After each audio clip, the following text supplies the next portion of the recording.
এরকম ডিম কারি ভাত অথবা রুটির সাথে খেতে খুবই চমৎকার লাগে। কিভাবে করেছি দেখুন। ডিপ ফ্রিজ থেকে 2টা টমেটো এনে উপর দিয়ে ধুয়ে ছেঁচে গুঁড়ো করে নিলাম। এখন 3টা ডিম পরিষ্কার করে ধুয়ে ফাটিয়ে নিচ্ছি। স্বাদ মতো লবণ, কুচানো কাঁচামরিচ দিলাম, কুচানো পেঁয়াজ, ছেঁচে রাখা টমেটো দিলাম অর্ধেকটা। সব মিলিয়ে এবার ভালো করে ফেটিয়ে নেব। যেভাবে আমরা ডিম ভাজা করি ওই রকমই ফেটিয়ে নিলাম। এবার ফোটানো গরম জলের উপর একটা স্ট্যান্ড দিয়ে বাটিটা বসিয়ে দিলাম। ঢেকে রান্না করব 10 মিনিটের মতো। 10 মিনিট পর ঢাকা উঠিয়ে দেখছি ডিমটা খুব সুন্দর মতো সিদ্ধ হয়ে ফুলে গেছে।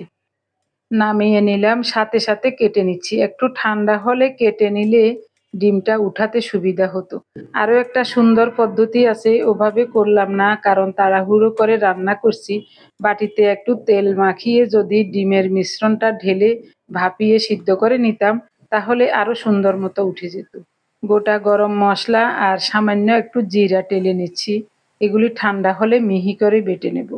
সরিষার তেল গরম হলে ডিমের পিসগুলো দিয়ে উল্টে পাল্টে লাল লাল করে ভেজে নেব।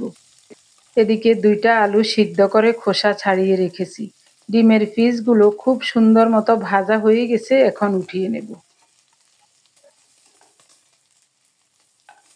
এই তেলেই কুচানো পেঁয়াজ দিয়ে দেব। নেড়েচেড়ে পেঁয়াজটা একটু বাদামি হলে টমেটো দিয়ে দিলাম। কিছুক্ষণ কষিয়ে নিয়ে 2টা আলু দিয়ে দেব। এরকম করে কেটে দিলাম, বেশি ভাঙবো না আলুটা।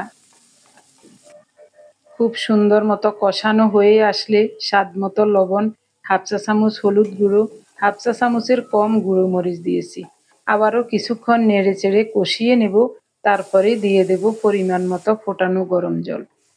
ভাজা মশলাগুলো গুঁড়ো করে নিয়েছি, মনে হচ্ছে বেশি হবে তাই একটু রেখে দিয়েছি। এখন দিয়ে দেব ভাজা ডিমগুলো। ডিম দিয়ে আর বেশিক্ষণ রান্না করার প্রয়োজন হবে না। নেড়েচেড়ে ঢেকে 2 মিনিটের মতো রান্না করব, তারপরে নামিয়ে নেব। 2টা কাঁচামরিচ ফালি করে দিয়ে দিলাম। খুব সুন্দর মতো রান্না হয়ে গেল ডিম কারি। এই তরকারিটা এত যে চমৎকার হয়, এভাবে একবার রান্না করে না খেলে বুঝতেই পারবেন না। প্রতিটা ডিমের পিসের ভিতরে রসগোল্লার মতো রস ঢুকে একেবারে টসটসে হয়ে গেছে।